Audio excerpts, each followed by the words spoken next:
Well, thank you, Chairwoman Waters, and thank you, Comptroller Otting, for being here. I'd like to take a moment to first recognize the newest member of our committee, Congressman Van Taylor of Plano, Texas.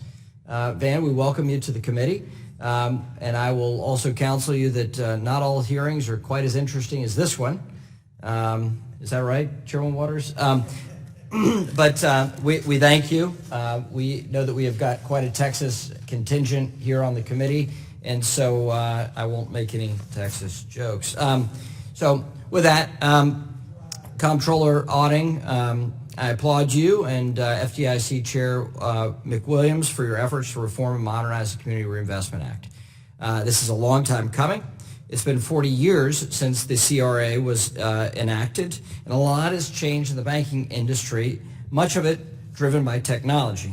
The rise of mobile and online banking helps more consumers and communities that the CRA was intended to serve. And so this proposal takes those developments into account in the changing nature of banking. The current CRA regulations are outdated and technologically ineffective. It is an analog approach to a digital world. That needs to change. Your proposal moves us in the right direction.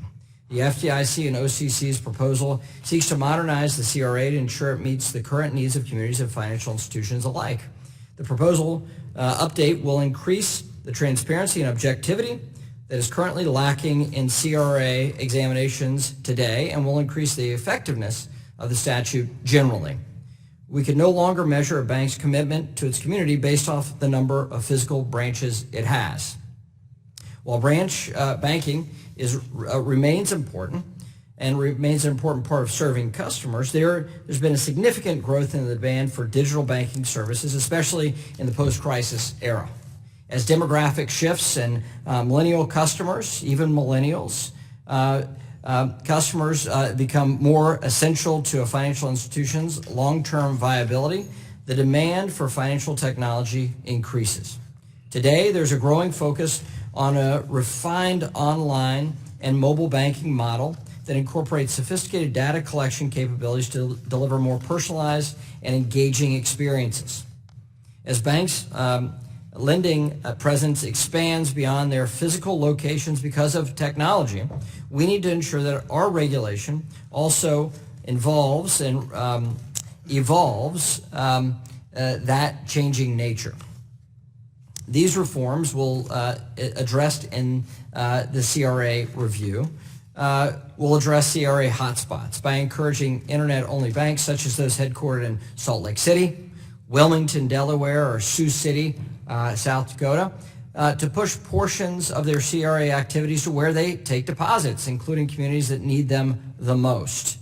In fact, in 2019, a survey conducted by the American Bankers Association titled How Americans Bank, online and mobile banking methods are used most often.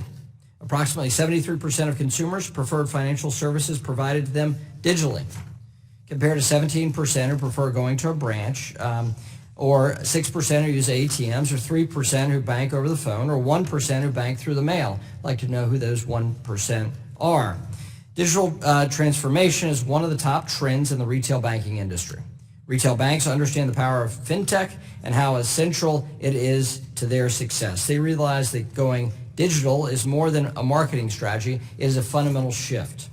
And so I'm encouraged by the CRA proposal and what it will do to more effectively help low and moderate income consumers and communities. I look forward to hearing today. Thank you for your testimony and look forward to the questions.